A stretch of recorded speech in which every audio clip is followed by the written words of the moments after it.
ministre, chers collègues, à la demande de mon groupe, du groupe GDR, nous évaluons ce soir les politiques publiques en matière d'accès à l'IVG, notamment pendant cette grave crise sanitaire que nous traversons.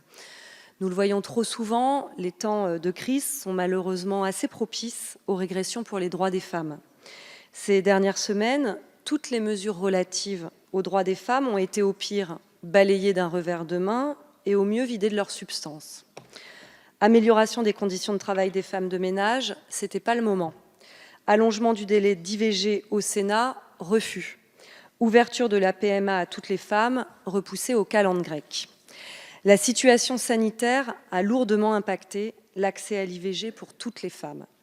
De nombreuses raisons expliquent la baisse significative des avortements en temps de confinement. Il y a la fermeture physique des structures d'accueil, la peur de sortir de chez soi et la profusion aussi de fausses informations via des sites internet pro-vie.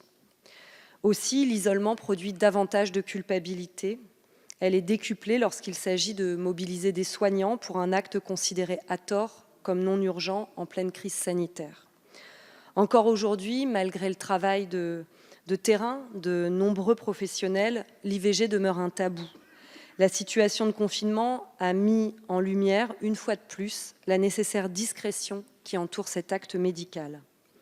Habituellement, le travail et l'école sont les deux motifs utilisés par les femmes pour parvenir à avorter en toute discrétion. L'absence de ces deux activités a mis en péril leur décision, leur choix. Elles sont alors sorties du cadre légal des 12 semaines de grossesse et les chiffres sont sans concession. Le numéro vert du planning familial enregistre une hausse de 184% des demandes d'interruption au-delà de 12 semaines.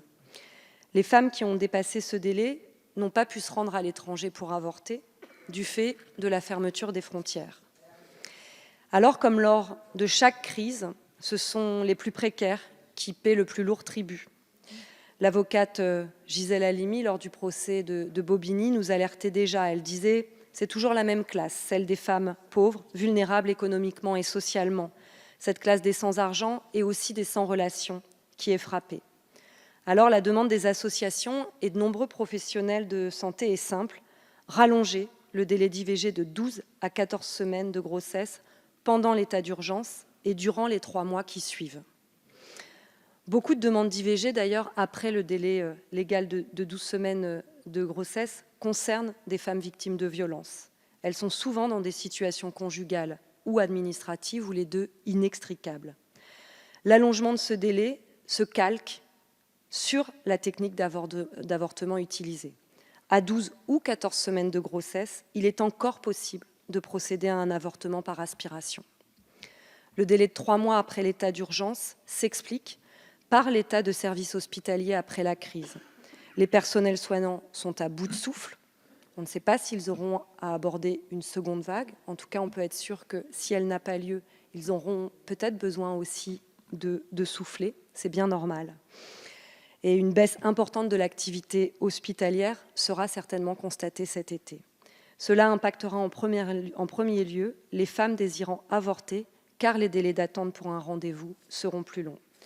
Alors, sans cette mesure d'urgence limitée dans le temps, certains médecins se retrouveront dans l'illégalité pour faire face à cette détresse.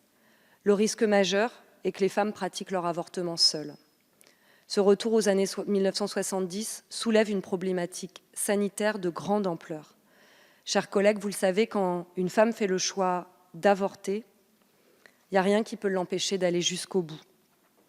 Ce droit conquis de haute lutte était déjà affaibli avant la crise à cause de la fragilisation des services publics. La crise sanitaire a mis en lumière la fragilité de cette immense conquête des femmes par les femmes. L'avortement est une intervention médicale urgente. La remise en cause de l'IVG n'est ni plus ni moins que la remise en cause des droits des femmes, du droit à disposer de leur corps. Et les droits sexuels et reproductifs des femmes doivent être considérés comme des droits fondamentaux. D'ailleurs, connaissant la fragilité des droits acquis par les femmes, nous avons demandé à plusieurs reprises la constitutionnalisation du droit à l'IVG et cette proposition est toujours restée lettre morte. Alors, Madame la Ministre, nous le croyons vraiment, il faut rallonger, prolonger le délai légal de l'IVG de 12 à 14 semaines de grossesse. Merci de votre attention.